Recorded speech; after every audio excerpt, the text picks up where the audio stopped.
হেলে তো দিতেই পারতাম, কিন্তু ভালো লোক ভালো না, আর বছর দেখ নেই কিন্তু কাটাল হচ্ছে দু একটা কাঁচা কাটলে কাটলে দিয়া মানে পোকে দশটা দিকে পচে আছে, নাহলে ভিতরে পড়তো না, ওগুলো কালা অর্ধেক পচে আছে ওইটা।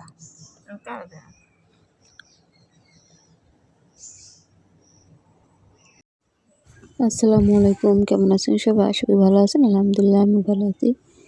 এই তো আজকে কিন্তু একটা গাছের কাঁঠাল করলাম, তো আরেকদিন একটা কাটছি।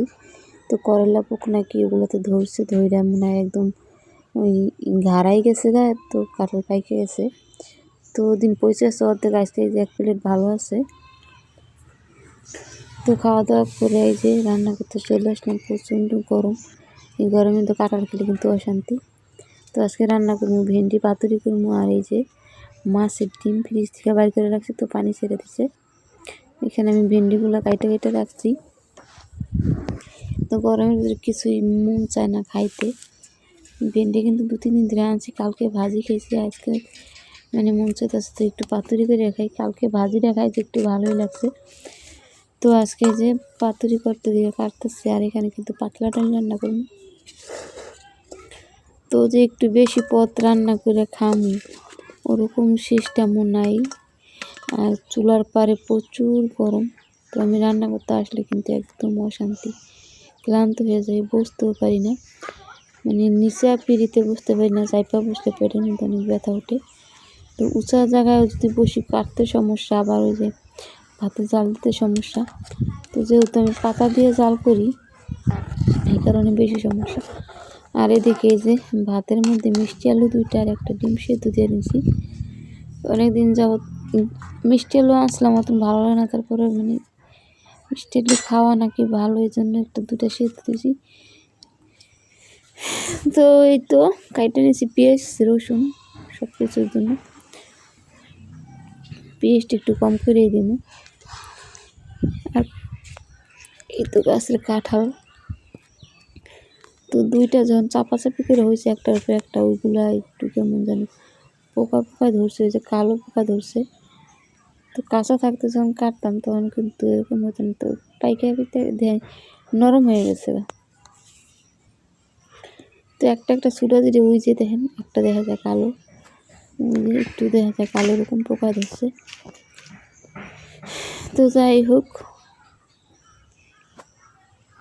একটা যেগুলো পোকা হয়নি, এখান থেকে কাঁঠাল পাইকে নিয়েছি, পায়রা নিয়েছি। আর এখন রান্না করার মরিচ নেই। তো এই যে এই গাছ কিন্তু গত বছরের মরিচ, গত বছর হয় নাই, এবার একটু হয়েছে। আর সেওয়া জায়গায় মরিচ গাছ হয় সুন্দর, কিন্তু রোদ্রে হইলে মরিচ হয়, আর সেওয়ায় শুধু গাছই হয়, মরিচ বেশি হয় না, ফুলও বেশি হয় না। তো এই গাছটা কিন্তু একটু রোদ্রে, তো ছোটো হইলেও তারপরও ভালো মাশাআল্লাহ মরিচ হয়েছে।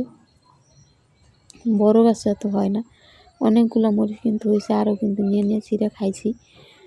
তো এবার কিন্তু গাছগুলো আমার বেশি ভালো হয় নাই, কারণ কি যে বেশি ফাঁস পড়ে আছে। আমি এখানে ডাঁটা বুনছিলাম, ডাঁটাটাও হয় নাই।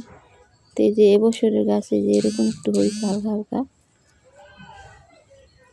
তো বাড়িতে হইলে হয়তো যাই হয় খাওয়া যায়। এখন যেহেতু মরিচ নেই, যে তো এরকম হয়েছে, খাইতেছি।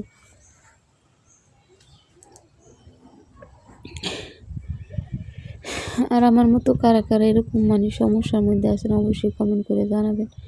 আমার কিন্তু অনেক সমস্যা, বসতেও পারি না, শুইতেও পারি না ভালো মতন। তো এই যে দেখেন কতগুলো মরিচ ছিঁড়া নিয়ে আসলাম, কালো মরিচ। তো সাদা মরিচ গাছ লাগাইছি, সাদা মরিচ গাছ মানে বেশি হয় না, কালো মরিচ বেশি হয়। আর সাদা মরিচ হইলেও কিন্তু বেশি একটা ধরে না, কিছু গাছ আছে, দেখি এবার হয় কি না। তো এই যে কড়াইয়ের মধ্যে দিয়ে সাদা হয়ে গেছে, বাদাম ভাজছিলাম বালু দিয়ে, কারণে সাদা হয়ে গেছে। আমি ডিমটা ভুনা করার জন্য তেল দিয়ে নিলাম, আর অল্প কিছু পেঁয়াজ দিন। বেশি পেঁয়াজ দিলে মজা লাগে না, তেল আমি বেশি খাইতে পারি না, যেহেতু গ্যাসের সমস্যা। আর এখন ওই ওষুধ খাই তো, মেডিসিন, মানে এই কারণে গ্যাসে বাইরে যায় বেশি। তো তেলটা একটু কম খাওয়া উচিত, যতটুকু সম্ভব আমি চেষ্টা করি কম খাওয়ার জন্য। তারপরে বেশি একেবারে কম দিলে আমার মজা লাগে না, তরকারি কেমন হয়ে থাকে। আর আয়রন ট্যাবলেট কিন্তু অনেক, প্রচুর গ্যাস, আয়রন ক্যালসিয়ামে, এত কষ্ট রান্না করা নিয়ে বেশি ঝামেলা। দুপুর হলে রোদ, রোদ্রের দিকে থাকা যায় না। তো এখানে যে ডিমগুলো গালাই আমি দিয়ে দিলাম। তো যত কষ্ট তত সুখ মানুষ বলে। রান্না করে কিন্তু মানে আরেকবার এরকম গরম লাগে না, এখন বেশি গরম লাগে। তো এই তো ডিমটা আমার হয়ে গেছে। তোমার ভিডিওটা ভালো লাগলে লাইক শেয়ার কমেন্ট করবেন আর সাবস্ক্রাইব করবেন। আল্লাহ হাফেজ।